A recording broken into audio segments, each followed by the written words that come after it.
Hello बच्चों, कैसे आप सभी? बढ़िया। ओके। तो बच्चों, हम लोग पढ़ रहे थे कक्षा 10 विज्ञान। बच्चों, मैंने आपको अध्याय 1 और अध्याय 2 कंप्लीट करवा दिया है। ठीक है, आज से हम लोग पढ़ेंगे अध्याय 3। ठीक है बच्चों, चलिए अपनी कॉपी में लेकर तैयार हो जाइए और साथ साथ नोट्स बनाइए। ठीक है बच्चों, चलिए देखिए बच्चों, आज हम क्या पढ़ने वाले हैं? अध्याय 3। अध्याय 3 बच्चों, इस अध्याय का नाम क्या है? धातु एवं अधातु। ठीक बच्चों, इंग्लिश में बोलेंगे मेटल एंड नॉन मेटल। ठीक बच्चों, बच्चों आप लोगों ने कक्षा 9 में भी पढ़ा होगा धातु अधातु के बारे में। ठीक है, तो इस अध्याय में हम लोग क्या करेंगे कि इनके बारे में एकदम डिटेल से क्या करेंगे, अध्ययन करेंगे। ठीक है, कि धातु क्या होते हैं, अधातु क्या होते हैं, इनके रिएक्शन कैसे होते हैं। ठीक है, कौन कौन से धातु हैं, कौन धातु हैं। ठीक है, तो चलिए बच्चों, आज पहला पॉइंट करके लिखिएगा। सबसे पहले आप एक पॉइंट लिखिए, उसके बाद मैं आपको बता रहा हूँ। ठीक है, चलिए पहला पॉइंट लिखिए। चलिए बच्चों, पहला पॉइंट नोट करिए कि तत्वों को उनके गुणधर्मों के आधार पर धातु एवं अधातु में वर्गीकृत किया गया या किया जाता है। ठीक है बच्चों, किसके आधार पे? गुणधर्मों के आधार पे। ठीक है, उनका जैसा करेक्टर होगा उसके हिसाब से कि वो धातु है या अधातु। ठीक है बच्चों, चलिए दूसरा पॉइंट लिखिएगा कि धातु के कुछ उदाहरण देख लीजिए आप लोग कि कौन कौन से धातुएं हैं। ठीक है, देखिए पहला बच्चों है आपका आयरन। आयरन है कि Fe। तो देखिए Fe क्यों होता है? क्योंकि इसका जो लैटिन नाम होता है वो होता है फेरम। ठीक है, देखिए एल्युमिनियम, एल, चांदी, Ag। बच्चों Ag मतलब अर्जेंटम। ठीक है, और Cu मतलब कापर। और देखिए ये कापर कहाँ से? Cu, तो यहाँ से Cu होना चाहिए। तो Cu जो है ये क्यूप्रिक्स लिया गया है। ठीक है, चलिए तो अब ये किसके एग्जाम्पल थे? धातु के, यानी कि आपके मेटल थे। ठीक है, अब देखिए आपके ये क्या है? अधातु हैं। क्या है? अधातु। ठीक है सॉरी, देखिए इसमें क्या है आपके? Hydrogen, nitrogen, sulphur, oxygen. बच्चों ये क्या है? ये अधातु हैं। ठीक है, चलिए अब बच्चों आप पहला हेडिंग डालेंगे भौतिक गुणधर्म।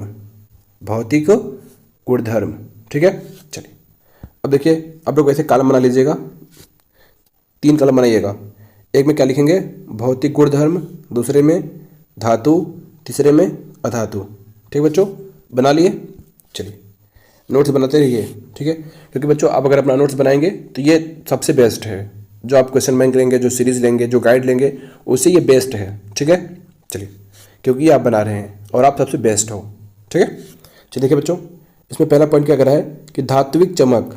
धात्विक चमक, देखिए बच्चों ये क्या होता है कि जो धातुएं होती हैं वो कैसी होती हैं? चमकदार होती हैं।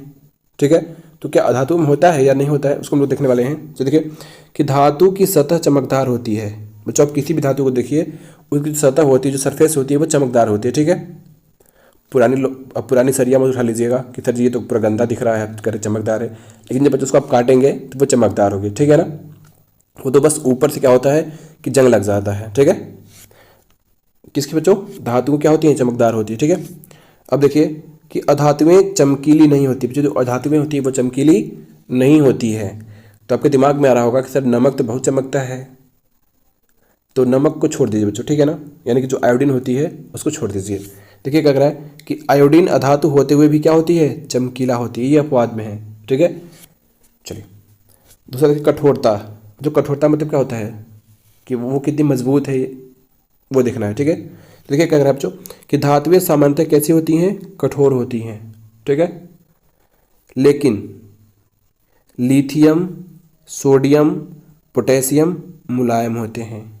ठीक है बच्चों, लेकिन सभी धातुएं क्या होती हैं? कठोर होती हैं, लेकिन ये कैसी होती हैं? मुलायम होती हैं। इन्हें चाकू से काटा जा सकता है। बच्चों अगर चाकू से काट सकते हैं तो आप समझ सकते हैं कि कितनी मुलायम होंगी। ठीक है ना, अब देखिए इसमें देखिएगा अधातु में कि ये अधिकतर कठोर होती नहीं होते हैं। जो अधातुएं होती हैं वो कठोर नहीं होती हैं अधिकतर। ठीक है, कार्बन का एक अपरूप हीरा है जो सबसे कठोर प्राकृतिक पदार्थ है। देखिए बच्चों अपवाद में है ये। ठीक है, इसको इंग्लिश में कहते हैं एक्सेप्शन। बच्चों अपवाद वो होता है कि जो नियम कानून का पालन नहीं करता है। ठीक है, जो गंदा बच्चा होता है वो अपवाद में गिना जाता है। ठीक है, तो देखिए कि जो अधातुएं होती हैं वो अधिकतर कैसी होती हैं? कठोर नहीं होती हैं। लेकिन जो आपका कार्बन है ये क्या है? अधातु है, लेकिन कार्बन का ही एक अपरूप है हीरा, डायमंड। ठीक है बच्चों, तो ये तो बहुत ही कठोर है। बहुत ही कठोर क्या?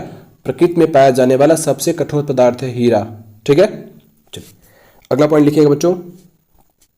तीसरा पॉइंट लिखिएगा रूप। क्या लिखेंगे बच्चों? रूप, यानी कि वो दिखते कैसे हैं, उनका स्वरूप कैसा है। ठीक है, देखिए बच्चों कि वो द्रव हैं या लिक्विड, सॉरी ठोस हैं या गैस हैं, किस फॉर्म में है वो। ठीक है, देखिए तो जो धातुएं हैं आपकी, कह रहा है कि धातुएं कमरे के ताप पर ठोस में पाई जाती हैं। बच्चों कमरे के ताप का क्या मतलब है कि नॉर्मल हम लोग कमरे का ताप लेते हैं 25 डिग्री सेल्सियस। ठीक है, इतना हम लोग मानते हैं कि जो कमरे का टेम्परेचर होता है, रूम टेम्परेचर, वो 25 डिग्री सेल्सियस होगा। ठीक है, तो जो धातुएं होती हैं वो रूम टेम्परेचर पर क्या होती हैं? सॉलिड होती हैं। ठीक है, केवल मरकरी, बच्चों मरकरी मतलब पारा, ठीक है ना, इसका प्रतीक होता है Hg, एटॉमिक नंबर होता है आपका 80 यानी 80। ठीक है, को छोड़ करके जो द्रव रूप में पाया जाता है, जो मरकरी है आपकी, Hg है, पारा है, ये रूम के टेम्परेचर पे लिक्विड फॉर्म में पाया जाता है। ठीक है, चलिए अब बच्चों इसमें आइए अधातुओं में, यानी कि नॉन मेटल में। अधातुएं ठोस या गैस रूप में पाई जाती हैं। जो अधातुएं होती हैं ये कैसे पाई जाती हैं? ठोस होंगी या तो गैस के रूप में होंगी। ठीक है, तो जितनी भी गैस हैं वो आपकी क्या है? वो अधातु हैं। ठीक है, चाहे हाइड्रोजन हो या क्लोरीन हो या क्या कहते हैं फ्लोरीन हो। ठीक है, ऑक्सीजन भी आपकी अधातु ही है। आगे देखिए, केवल ब्रोमीन को छोड़कर, देखिए बच्चों फिर आपका एक्सेप्शन आ गया, आपका अपवाद आ गया, जो तरल रूप में होती है। ठीक है, चलिए अगला पॉइंट देखिए बच्चों, चौथा अघातवर्ध्यता। बच्चों इसका क्या मतलब है? आघात, घात मतलब होता है चोट पहुंचाना। ठीक है ना, तो चोट कैसे पहुंचाना? मतलब इसको पीटना है। ठीक है, इसको घात करना है। क्या पीटने पे क्या होगा? धातुओं पे क्या होगा और अधातु पे क्या इसका इफेक्ट पड़ेगा। ठीक है, देखिए बच्चों अगर वीडियो की स्पीड तेज हो तो आप अपने अनुसार उसको एडजस्ट कर लीजिएगा, कम या ज़्यादा। ठीक है, चलिए देखिए क्या कर रहा है कि कुछ अधातुओं को पीट कर पतली चादर के रूप में परिवर्तित किया जा सकता है। बच्चों कुछ धातुएं जो हैं उनको हम लोग पीट करके, चोट पहुंचा करके उनको पतला बना सकते हैं। ठीक है, जैसे लोहा है तो लोहे को कुछ हद तक पीटा जा सकता है। ठीक है, तो उसी तरीके से ढेर सारी धातुएं हैं जिनको हम लोग पीट के क्या करते हैं? पतला सीट बना सकते हैं। ठीक है, इसमें क्या कर रहा है? अधातुएं अघातवर्ध्य नहीं होती हैं, मतलब अगर अधातुओं का पीटेंगे तो वो टूट जाएंगी। ठीक है ना, यानी कि वो फैलेंगी नहीं। ठीक है, चलिए समझ गए आप। चलिए अगला लिखिएगा बच्चों, तन्यता। तन्यता, ठीक है, देखो तन्यता का मतलब क्या था बच्चों? तनना। ठीक है, जिसमें तनने का गुण हो उसको तन्यता कहेंगे। ठीक है, देखिए अगर है कि धातुओं को पतली तार के रूप में खींचा जा सकता है, मतलब ये तन्यता बहुत ज़्यादा होती है। ठीक है, तो बच्चों ऐसा कहा जाता, मान लीजिए कि अगर 1 ग्राम सोने का एग्जाम्पल ले रहे हैं कि अगर 1 ग्राम सोना है तो उससे लगभग 2 किलोमीटर लंबा तार बना सकते हैं। ठीक है ना, तो समझ लीजिए 1 ग्राम सोना कितना होगा और 2 किलोमीटर लंबाई कितनी है, कितनी उसमें खिंचाव होती है। ठीक है, तो जो धातुएं होती हैं वो तन्यता प्रदर्शित करती हैं। ठीक है, अधातुएं तन्य नहीं होती हैं। जो आपके धातु होती है वो तन्य नहीं होती है। ठीक है, जैसे आपका कोयला है, कोयला क्या है? अधातु है, तो आप उसको तारेंगे तनेगा वो नहीं, टूट जाएगा। ठीक है, चलिए अगला देखिए, छठा पॉइंट कि विद्युत व उष्मा के चालक। अब कौन विद्युत उष्मा के चालक होंगे? जो विद्युत के चालक उसको कहेंगे जिसमें इलेक्ट्रिसिटी क्या होगी? फ्लो होगी। ठीक है, यानी कि विद्युत धारा क्या होगी? प्रवाहित होगी। और उष्मा के कुछ चालक किसको कहेंगे? जिसमें उष्मा का चालन होता है। ठीक है, यानी कि हीट ट्रांसफर होता है। अब फॉर एग्जांपल आप ले लीजिए, अगर लोहा है तो लोहे का अगर हम एक साइड गर्म करेंगे तो दूसरा साइड क्या हो जाएगा? ऑटोमेटिक गर्म हो जाएगा। ठीक है, लेकिन ये धातुओं में नहीं होता है। ठीक है, अगर आप प्लास्टिक ले लीजिए तो प्लास्टिक का एक सिरा गर्म कीजिए, दूसरा सिरा गर्म नहीं होगा। ठीक है, चलिए अगला देखिए, इसमें क्या लिखा है कि धातुएं, सामान्यतः धातुएं विद्युत व उष्मा के क्या होती हैं? सुचालक होती हैं। ठीक है बच्चों, लेकिन एक्सेप्शन देखिए कि सीसा एवं मरकरी कुचालक होते हैं। कैसे होते हैं? कुचालक। बच्चों देखिए, सुचालक मतलब होता है कि जिनमें उनका चालन हो सके। ठीक है, क्या हो सके? देखो बच्चों कि एक होता है कुचालक, एक होता है सुचालक। तो कुचालक का मतलब होता है कि जिसमें चालन नहीं होता है, और सुचालन का मतलब होता है जिसमें चालन होता है। ठीक है, देखिए तो क्या कह रहा है कि जो धातुएं होती हैं वो सामान्यतः क्या होती हैं? विद्युत और उष्मा के सुचालक होती हैं। लेकिन जो आपकी सीसा यानी कि लेड, पीबी, और जो आपकी मरकरी यानी कि Hg है, पारा है, वो क्या होते हैं, कुचालक होते हैं। ठीक है, इसमें देखिए कि सामान्यतः अधातु में विद्युत व ऊष्मा की कुचालक होती हैं, मतलब इनमें इलेक्ट्रिसिटी या हीट क्या होता है, ट्रांसफर नहीं होता है। ठीक है, आगे फॉरवर्ड नहीं होता। बट एक्सेप्शन है कि ग्रेफाइट सुचालक होता है। बच्चों, जो ग्रेफाइट, वो जो आपकी पेंसिल होती है ना, उसकी जो लिड होती है ब्लैक कलर की, वो क्या होती है, वो ग्रेफाइट की बनी होती है। ठीक है, तो देखिए बच्चों, जो ग्रेफाइट होता है उसमें इलेक्ट्रिसिटी फ्लो होती है। ठीक है, तो है वो क्या, आपका नॉन मेटल है, अधातु है, बट उसमें इलेक्ट्रिसिटी क्या हो रही, फ्लो हो रही है। ठीक है, तो ये एक्सेप्शन में आएगा। चलिए अगला पॉइंट लिखिए बच्चों, घनत्व यानी कि डेंसिटी। देखिए क्या कर रहा है, तो घनत्व कैसे निकालते हैं आपको पता है, द्रव्यमान बटे आयतन। अगर आपको किसी का घनत्व निकालना है तो द्रव्यमान डिवाइड बाई आयतन। ठीक है, यानी कि मास अपॉन वॉल्यूम इसका टू डेंसिटी। देखिए तो क्या कर रहा है कि सामान्यतः अधिक घनत्व व उच्च घनत्व, अधिक घनत्व व उच्च गलनांक, किसकी बात कर रहा है, धातुओं की बात कर रहा है। यानी कि जो धातुएं, जो मेटल होती हैं, वो कैसी होती हैं कि हाई डेंसिटी होती है। डेंसिटी कैसी होती है, हाई होती है, ज़्यादा डेंसिटी होती है, अधिक होती है। ठीक है, वो उनका जो गलनांक होगा, मेल्टिंग पॉइंट, वो भी कैसा होगा, वो भी हाई होगा। ठीक है, सोडियम एवं पोटेशियम का घनत्व तथा गलनांक कम होता है। ठीक बच्चों, इसको आपको एक्सेप्शन में याद कर रखना है, इनका क्या होता है, कम होता है। और ऐसा क्यों होता है हम लोग आगे पढ़ेंगे। ठीक है, अभी हम लोग फिजिकल कैरेक्टर पढ़ रहे हैं, यानी कि भौतिक गुणधर्म पढ़ रहे हैं, फिर पढ़ेंगे रासायनिक गुणधर्म। ठीक है, ऐसे हम लोग आगे चलते रहेंगे। चलिए आगे देखिएगा, इसमें नॉन मेटल देखिए कि सामान्यतः अधातुओं का घनत्व व गलनांक कम होता है। ठीक है, सामान्यतः कह रहा है। ठीक है, जो सामान्यतः का मतलब होता है अक्सर करके। ठीक है, तो क्या होता है, इनका जो गलनांक होता है और जो घनत्व होता है वो कम होता है। ठीक है बच्चों, चलिए आगे देखिए, तो इसमें क्या कर रहा है कि ध्वनिक, ठीक है, जो साउंड की बात कर रहा है। ठीक है, कि उसमें ध्वनि कितना उत्पन्न होगा, साउंड कितना होगा। ठीक है, वो कितना वाइब्रेट करेगा। ठीक है, तो बच्चों को पता है कि ध्वनि कैसे उत्पन्न होती है, बताइए कमेंट में लिखिए अगर आपको पता है। नहीं पता, कोई बात नहीं। मुझे देखिए, जब क्या होता है कि कोई भी, चाहे वो मेटल हो या नॉन मेटल हो, जब वो वाइब्रेट करती है, क्या करती है, वाइब्रेट यानी कंपन करती है, तो उसमें से ध्वनि उत्पन्न होती है। ठीक है, तो ध्वनि ऐसे ही उत्पन्न होती है, कब, जब वस्तु में क्या करती हैं, वाइब्रेट करती हैं। ठीक है, चलिए देखिए इसमें क्या कर रहा है कि धातुएं कठोर सतह के से टकराने पर आवाज पैदा करती हैं। कौन, धातुएं। ठीक है, अधातुएं ध्वनिक नहीं होती, इनमें ध्वनि क्या होती है, नहीं होती है। ठीक है बच्चों, होती है पर उतना नहीं। ठीक है, और जो धातु होती है इनमें बहुत ज़्यादा होती है। ठीक है, नंबर देखिए, ऑक्साइड। बच्चों ऑक्साइड का क्या मतलब है, ऑक्साइड का मतलब है कि ऑक्सीजन से क्रिया करके यौगिक बनाना। ठीक है, अधिकतर धातुएं क्षारकीय ऑक्साइड बनाती हैं, जैसे MgO, magnesium oxide, potassium oxide, sodium oxide, इस तरीके से। ठीक है, और लेकिन जो आपकी धातुएं होती हैं वो क्या करती हैं, वो अम्लीय ऑक्साइड बनाती हैं। कैसा, अम्लीय ऑक्साइड। ठीक बच्चों, जैसे SO2, SO2 क्या है, एक अम्लीय ऑक्साइड। ठीक है, चलिए तो बच्चों ये था आपका पूरा भौतिक गुणधर्म। ठीक है, तो हम लोगों ने भौतिक गुणधर्म देख लिया, अब हम लोग पढ़ेंगे रासायनिक गुणधर्म। तो बच्चों डालिए हेडिंग, धातुओं के रासायनिक गुणधर्म। ठीक है, चलिए डालिए बच्चों हेडिंग, रासायनिक गुणधर्म। चलिए देखिए इसमें एक सेकंड, हेडिंग क्या डाले हैं आप लोग, धातुओं के रासायनिक गुणधर्म। इसमें पहला पॉइंट लिखिएगा, एक एक करके हम लोग पढ़ेंगे कि वायु के साथ अभिक्रिया, जो क्या लिखे हैं, वायु के साथ अभिक्रिया। डालिए बच्चों, दूसरा है ये आपका धातुओं के रासायनिक गुणधर्म। ठीक है, पहला हम लोग पढ़े थे भौतिक गुणधर्म, दूसरा रासायनिक गुणधर्म। ठीक है, चलिए इसमें पहला लिखिएगा वायु के साथ अभिक्रिया।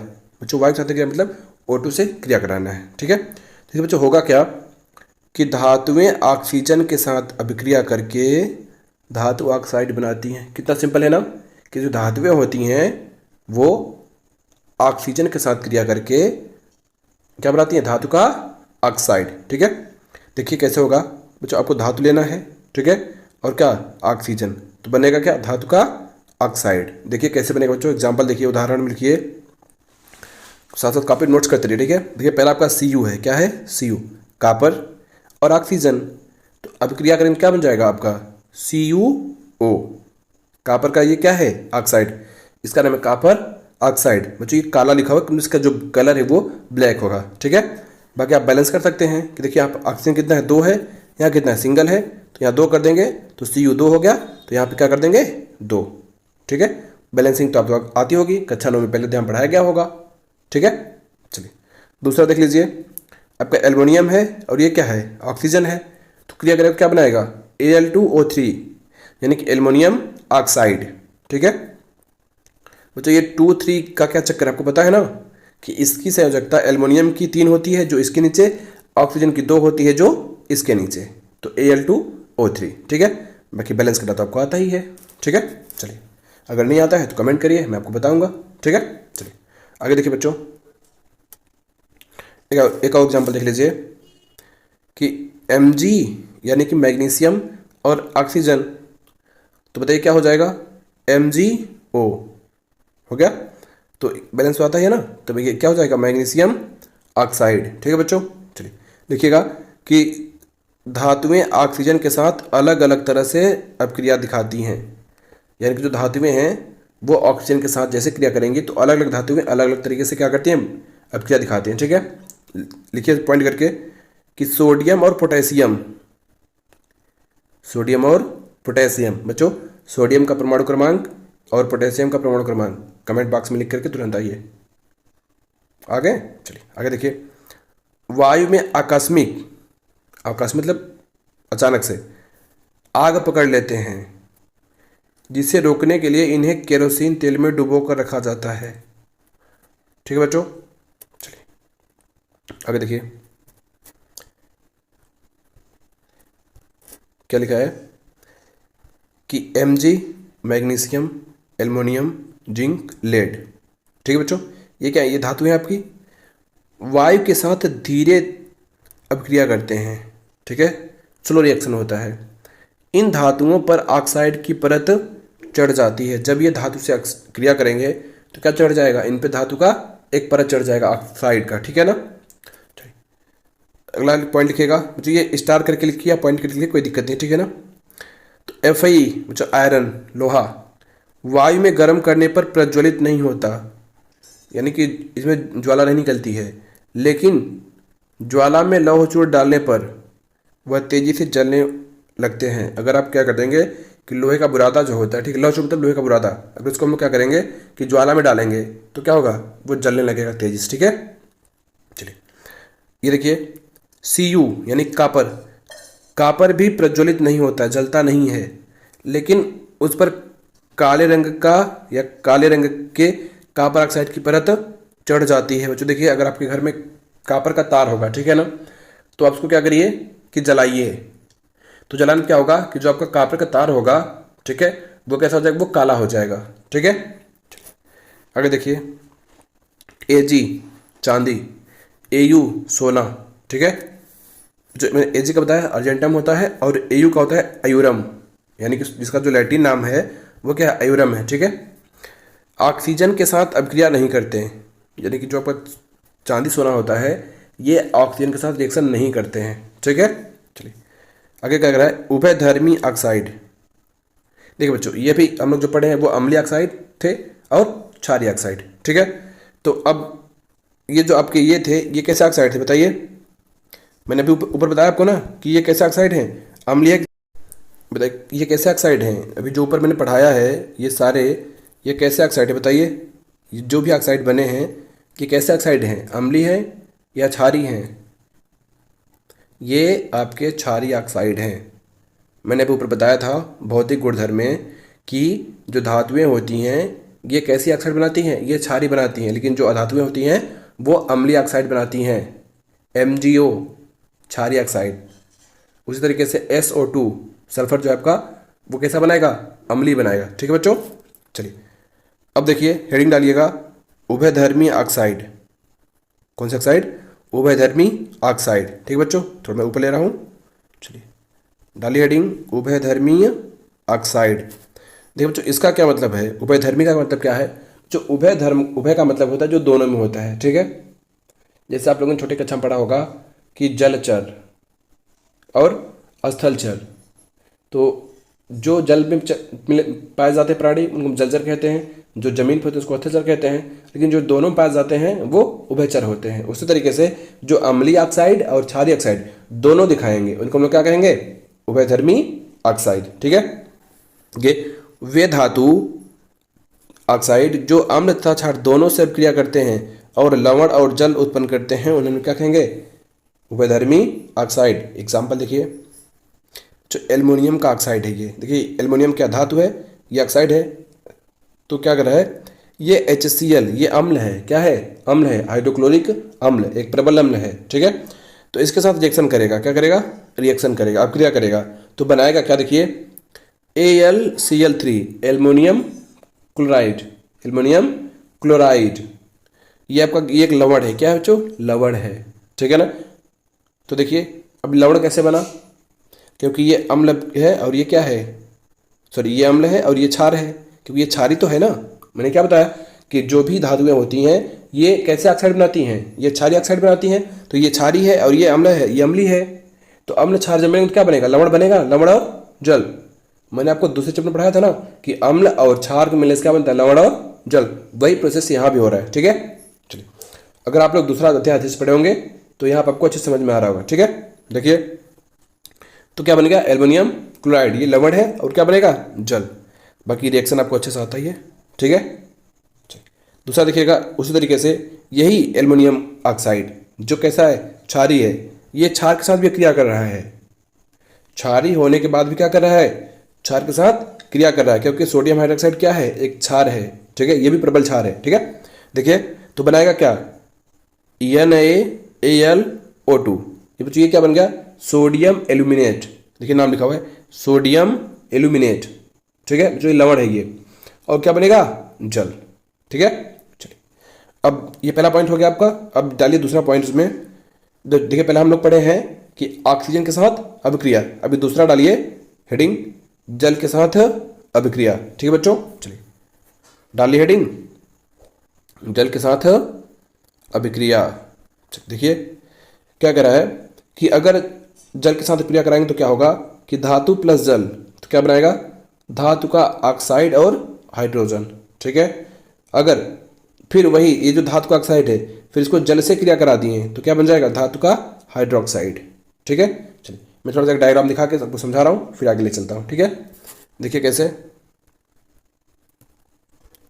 तो ये पूरा एक साथ नहीं आ रहा है, और थोड़ा मैं आधा करके दिखा रहा हूँ, ठीक है।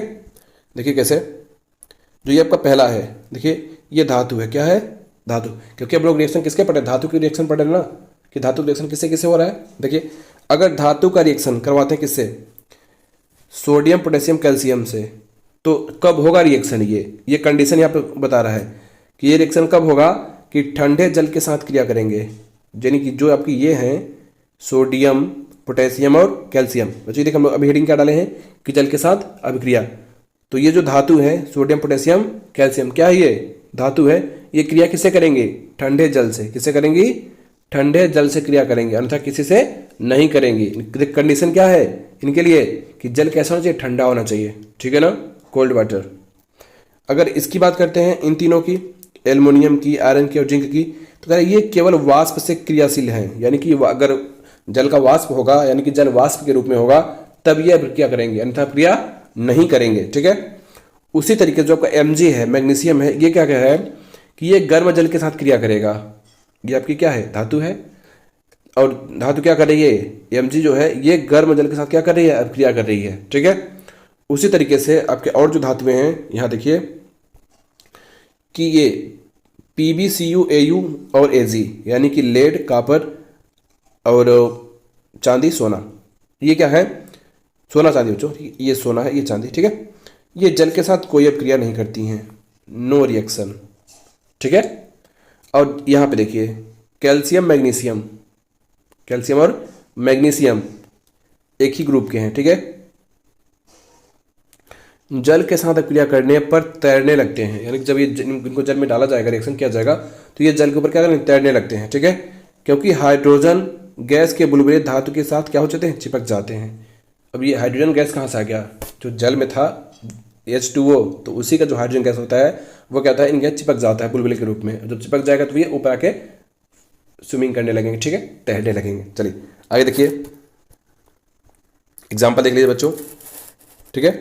एग्जाम्पल देखिए, एग्जाम्पल क्या क्या है, देखिए सोडियम धातु है, जल के साथ क्रिया करेगा तो बनाएगा क्या बच्चों, सोडियम हाइड्रोक्साइड, क्षार है ये, ठीक है।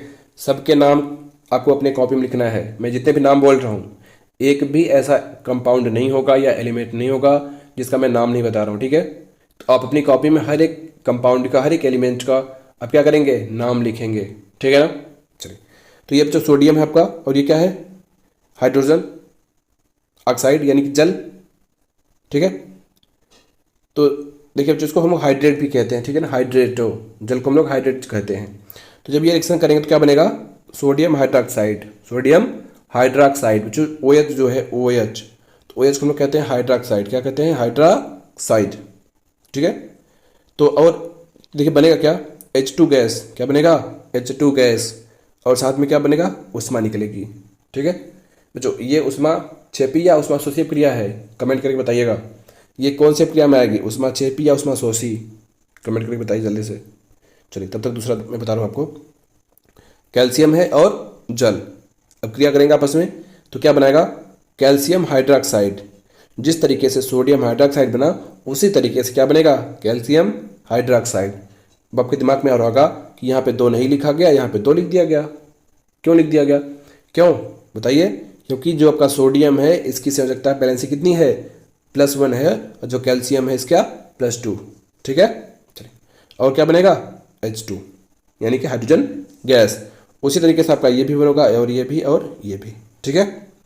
देखिए Mg करेगा तो मैग्नीशियम हाइड्रोक्साइड, Al करेगा तो एल्युमिनियम, इसमें हाइड्रोक्साइड नहीं बनेगा, ठीक है ना, इसमें क्या बनेगा, एल्युमिनियम ऑक्साइड।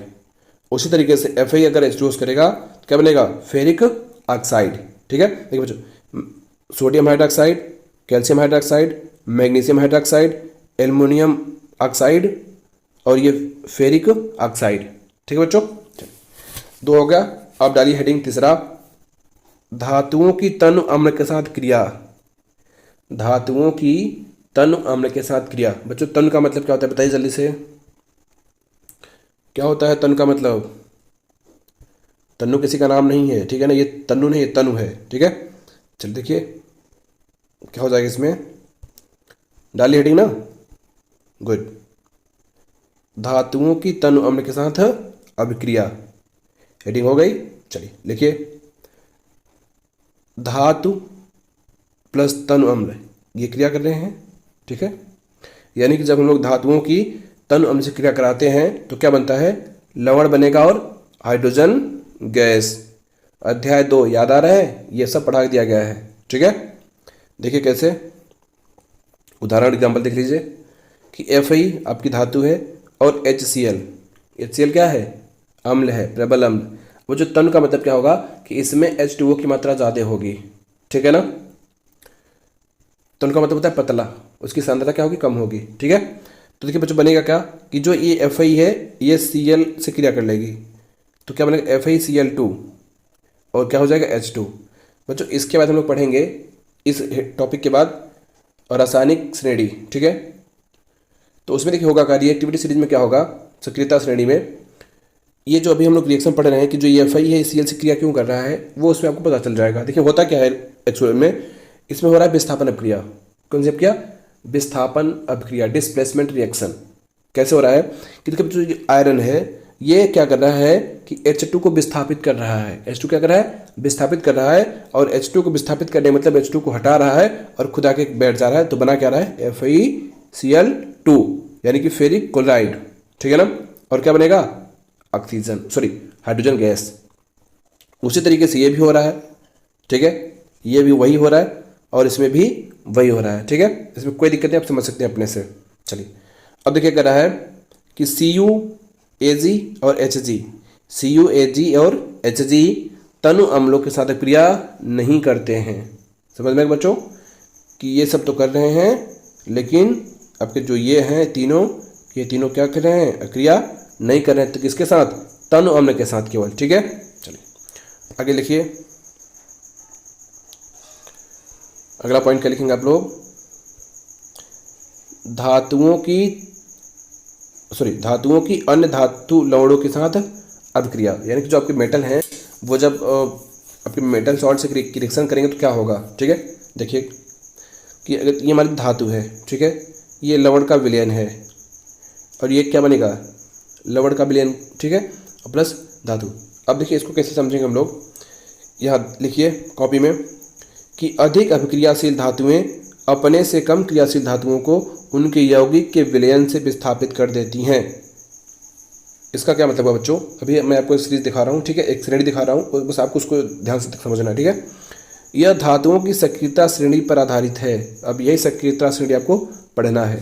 ठीक है, देखिए कैसे, सक्रियता श्रेणी, डालिए हेडिंग सक्रियता श्रेणी। ठीक है बच्चों, लिखिए इसमें, वह सूची यानी कि लिस्ट जिसमें धातुओं को क्रियाशीलता के आरोही क्रम में व्यवस्थित किया गया है, अवरोही क्रम में बच्चों, अवरोही मतलब होता है घटते क्रम। ठीक है, यानी कि डिसेंडिंग ऑर्डर। क्या कह रहा है कि वह सूची जिसमें धातुओं को क्रियाशीलता के अवरोही क्रम में व्यवस्थित किया गया है वो क्या है, सक्रियता श्रेणी। अब देखिए बच्चों ये श्रेणी कहाँ से है। ठीक है बच्चों, अगर इस श्रेणी को आपको डिटेल से पढ़ना है तो डिस्क्रिप्शन में एक लिंक दिया हुआ है, आप उसको क्लिक करके इसको ट्रिक से याद कर सकते हैं और इसका यूज़ कहाँ कहाँ होता है आप वो सब देख सकते हैं। ठीक है, मैंने डिटेल्स में लगभग 5 मिनट की वीडियो है, तो आप उसको देख लीजिएगा, आपको ये क्लियर हो जाएगा 100%। ठीक है, देखिए फिलहाल मैं यहाँ पे बता रहा हूँ आपको। देखिए ये आपकी श्रेणी है। ठीक है, अभी नीचे और है, potassium, sodium, calcium, magnesium, aluminium, zinc, iron, lead और भी है। लेड के अलावा देखिए नीचे होगा, ठीक है, यहाँ पे HCU, Hg बच्चों, यहाँ पे Ag होगा। ठीक है, एक क्यू नहीं होगा, Ag होगा और Au। ठीक है बच्चों, देखिए जो ऊपर की धातुएं हैं, ठीक है, जो धातुएं इधर से हैं, ठीक है, अगर हम लोग इधर से बात करेंगे तो इधर नीचे गए हैं ऐसे ना, तो जो धातुएं ऊपर हैं, कहाँ हैं, ऊपर हैं, ये अधिक क्रियाशील है किससे, अपने नीचे वाली धातु से। अगर हम लोग क्या करेंगे कि सीरीज में नीचे जाएंगे, श्रेणी में नीचे जाएंगे तो क्रियाशीलता घटती जाएगी धीरे धीरे।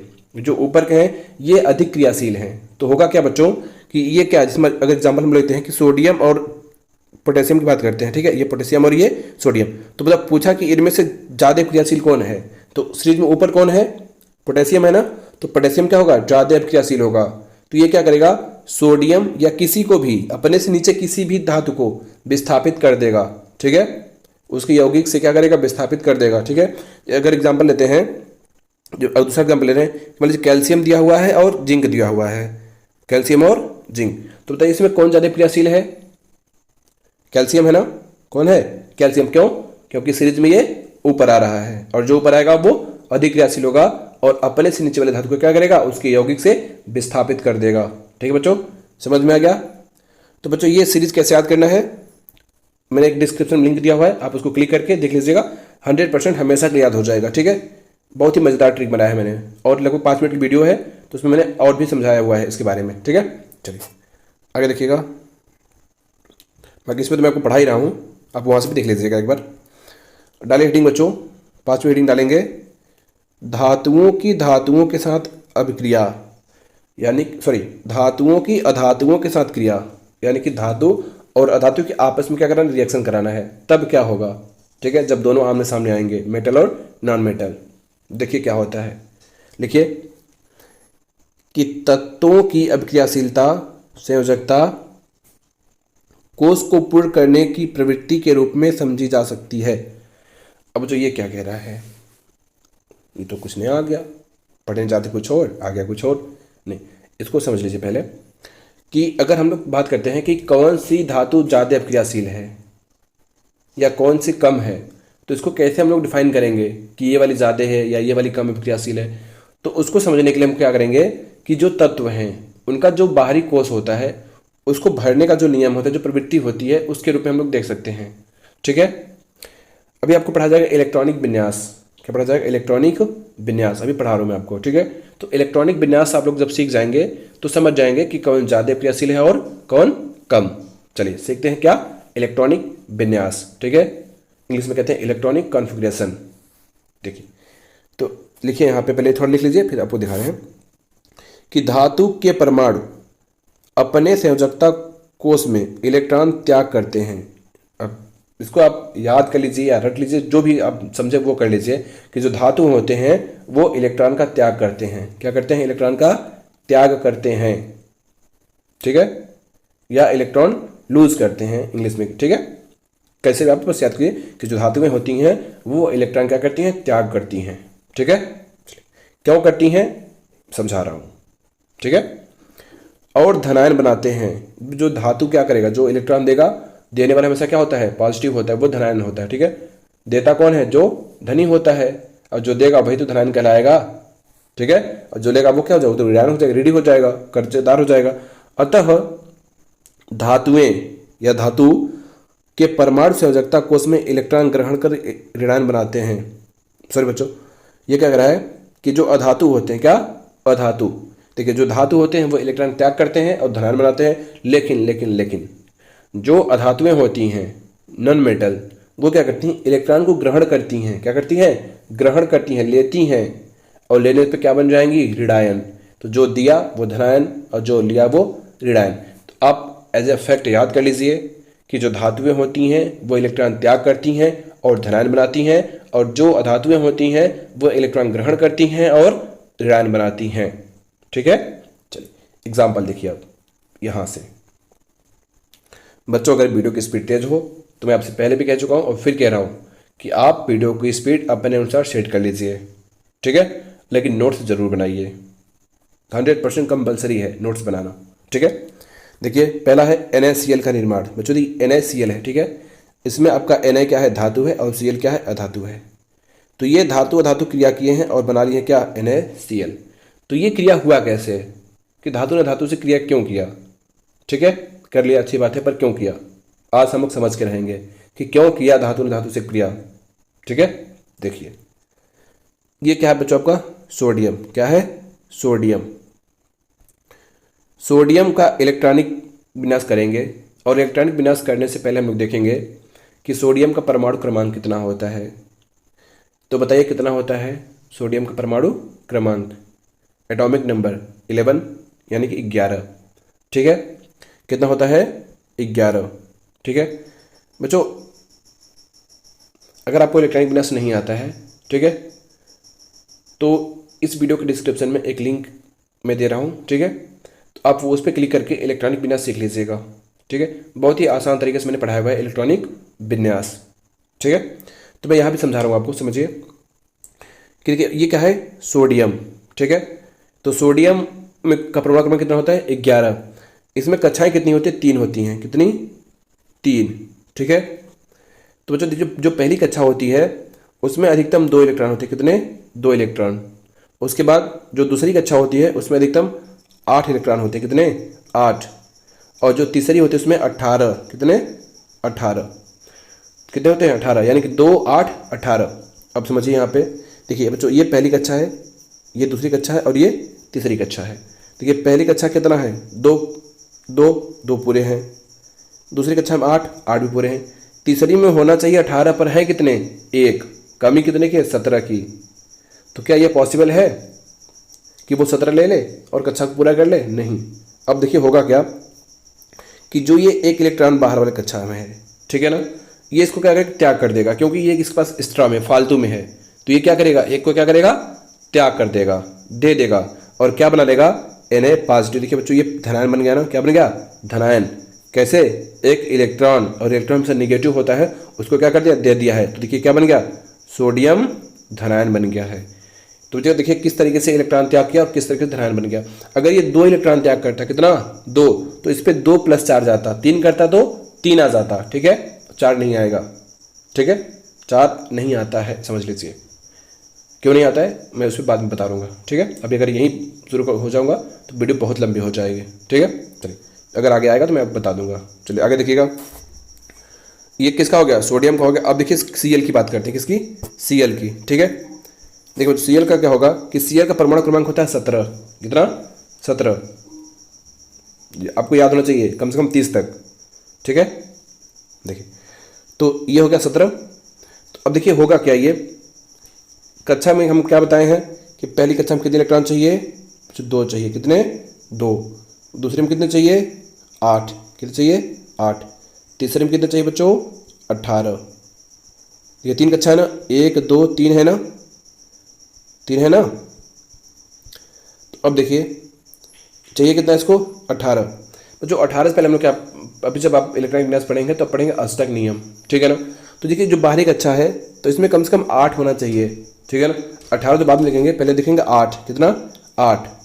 देखिए होगा कैसे कि 2 इलेक्ट्रॉन तो इसमें है, ठीक है, 8 इसमें है, ये भी ठीक है, लेकिन इसमें 7 है, लेकिन कम से कम 8 होना चाहिए, ठीक है ना। तो क्या कह रहा है, ये करेगा क्या, ये एक इलेक्ट्रॉन क्या करेगा? लेगा। क्या करेगा? लेगा। देखिए यहाँ पे ले लिया है, तो कितना बन जाएगा? 2 8 7 है ना, तो बन जाएगा क्या? 2 8 8। देखिए 2 8 8। क्यों? क्योंकि इसने इलेक्ट्रॉन क्या कर लिया? ले लिया। इसी ये क्या दिया था और ये क्या कर लिया? ले लिया। तो ले लिया, ये दिया था तो प्लस हुआ और ये ले लिया तो क्या हो गया? माइनस। तो क्या बन गया बच्चों? ये क्लोरीन रिडायन बन गया। क्या बन गया? क्लोरीन रिडायन। समझ गए? अब देखिए रिएक्शन कैसे हो रहा है यहाँ पे। ये देखिए बच्चों, इसके पास एक इलेक्ट्रॉन प्लस में है, ये माइनस में है। कैसा है? माइनस में। अब होगा क्या कि ये दोनों आपस में मिलेंगे। क्या करेंगे? मिलेंगे। और ये सोडियम कहेगा कि हमारे पास एक एक्स्ट्रा इलेक्ट्रॉन है, तुम ले लो, तुम्हारा पूरा हो जाएगा और हमारा भी पूरा हो जाएगा, ठीक है। तो इसके पास एक प्लस में था, इसके पास एक माइनस में था, तो जब दोनों ले लिए तो क्या हो गया? न इसका प्लस रहा न इसका माइनस रहा, दोनों क्या हो गए? अस्थायी हो गए, ठीक है। देखिए वही यहाँ पे हो रहा है कि जो सोडियम है, देखिए ये आपका क्लोरीन है, इसके देखिए 2 2 4 2 6 7 परमाणु है, देखिए बाहरी कक्षा में। तो जब ये सोडियम का एक ले लिया, किसका? सोडियम का, जो इसके पास था, एक इलेक्ट्रॉन सोडियम का ले लिया तो कितना हो गया? इसका कंप्लीट हो गया और इसका भी क्या हो गया? कंप्लीट हो गया, ठीक है। तो ये देकर क्या बन गया? ये पॉजिटिव बन गया और ये क्या बन गया? नेगेटिव बन गया। इस तरीके से किसका निर्माण हो गया? NaCl का, ठीक है बच्चों। आप लोगों ने देखा कि किस तरीके से NaCl का निर्माण हुआ, ठीक है। तो बच्चों आपकी जो अगली हेडिंग होगी वो होगी आयनिक यौगिक, यानी कि आयनिक यौगिक, हम लोग बोलेंगे इसमें आयनिक कंपाउंड, ठीक है बच्चों। तो हेडिंग डाल लिए, चलिए डाल लिए, ठीक है। चलिए अभी हम लोग इसको पढ़ने नहीं वाले हैं, ठीक है। तो बच्चों इस वीडियो में लोग इतना ही पढ़ेंगे, इसको हम लोग पढ़ेंगे अगले वीडियो में, ठीक है, अगले पार्ट में। तो इस पार्ट में लोग इतना ही पढ़ेंगे, ठीक है। तो बच्चों वीडियो कैसी लगी कमेंट करके जरूर बताएं, वीडियो को लाइक करें, शेयर करें। अगर आप चैनल पर नए हो तो चैनल को सब्सक्राइब करके बेल आइकन प्रेस कर लें। मिलते हैं नेक्स्ट वीडियो में, तब तक के लिए बाय बाय, टेक केयर।